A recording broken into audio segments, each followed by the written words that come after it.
الحمد لله الذي حمدا كثيرا طيبا مباركا فيه أشهد أن لا إله إلا الله وأشهد أن محمدا رسول الله لا نبي بعده أما بعد.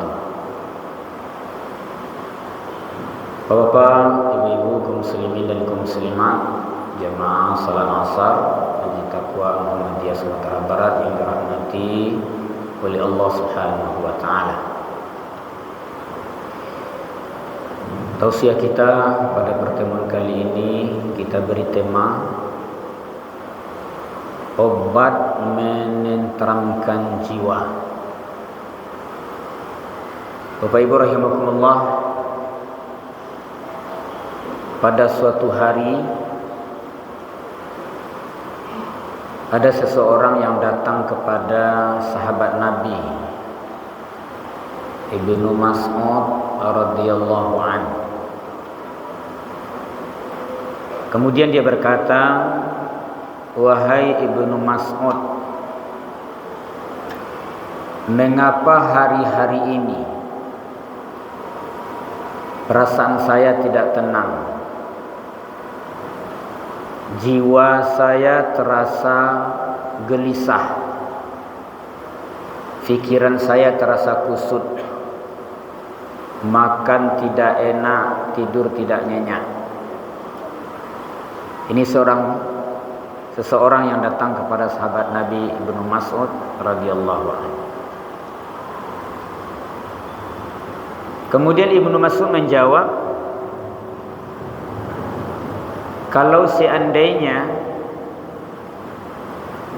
kondisi jiwamu sudah demikian, sudah tidak tenang lagi, pikiranmu kusut, makanmu tidak enak, tidurmu tidak nyenyak, maka obatnya ada 3, kata Ibnu Mas'ud. Pergilah engkau kepada 3 tempat yang saya tunjukkan ini. Mudah-mudahan ketika engkau datang kepada 3 tempat ini, jiwamu akan tentram, pikiranmu akan tenang. Jadi kalau ada bapak ibu jiwa yang masih kurang nyaman gini, pikiran kusui rasanya, maklumlah keadaan dunia saat kini. Apailah ketiga tampe baik. Ini nasihat Ibnu Mas'ud kepada sahabat yang datang tadi.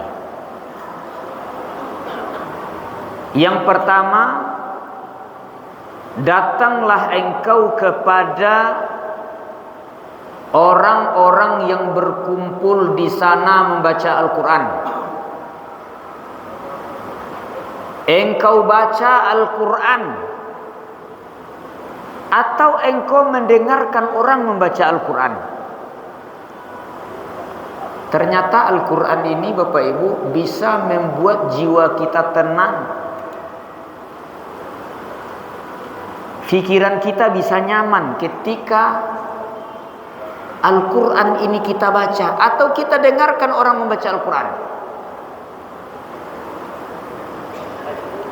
Bapak Ibu yang dimuliakan Allah, cobalah kita ambil Al-Quran, kita baca. Sekaligus kita baca juga artinya, Pak. Insya Allah tidak mungkin jiwa kita tidak tenang.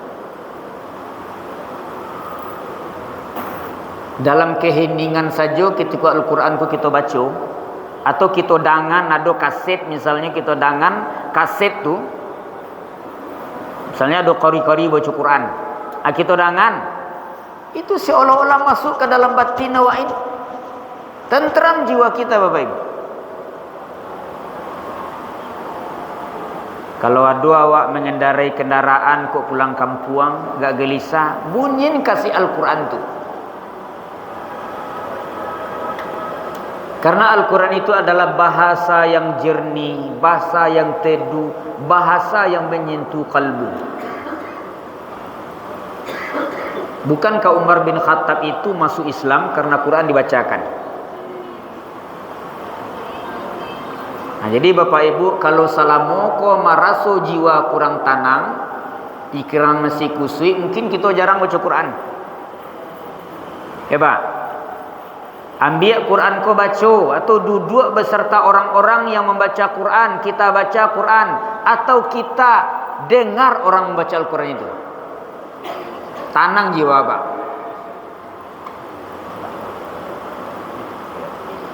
Nabi SAW mengatakan dalam hadis Sahih Bukhari, orang beriman baca Al-Quran itu seperti buah utruja. Buah utruja itu baunya harum, rasanya enak. Orang beriman tidak baca Quran, dia orang beriman tidak baca Quran, itu seperti buah korma. Tidak babaun tapi rasanya manis. Orang munafik baca Quran itu sebagai sekuntum bunga, harum tapi rasa pahit. Orang munafik tidak baca Quran itu seperti buah hanzalah, baunya busuk, rasanya pahit. Jadi kalau kita orang beriman baca Quran supaya harum jiwa kita. Nah, jadi itu yang pertama kata Ibnu Mas'ud, pailah katampe orang baca Quran. Dengan orang baca Quran tu kalau ingin jiwa aku tenang baik. Bukan katampe orang diskotik, mabuk-mabuk. Bukan begitu.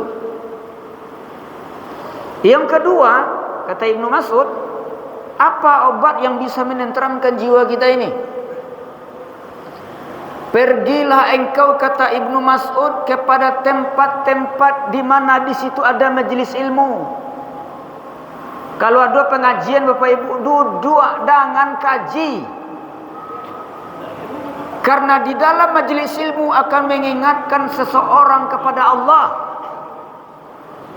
Awak kau banyak lupa, maka diingatlah jo kaji, jo ilmu. Jangan sampai Bapak Ibu takut hadir dalam majelis ilmu Bapak Ibu.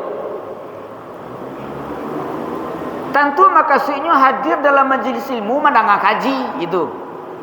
Ya, ada orang hadir dalam majelis ilmu kau nak mendengar kaji Bapak Ibu.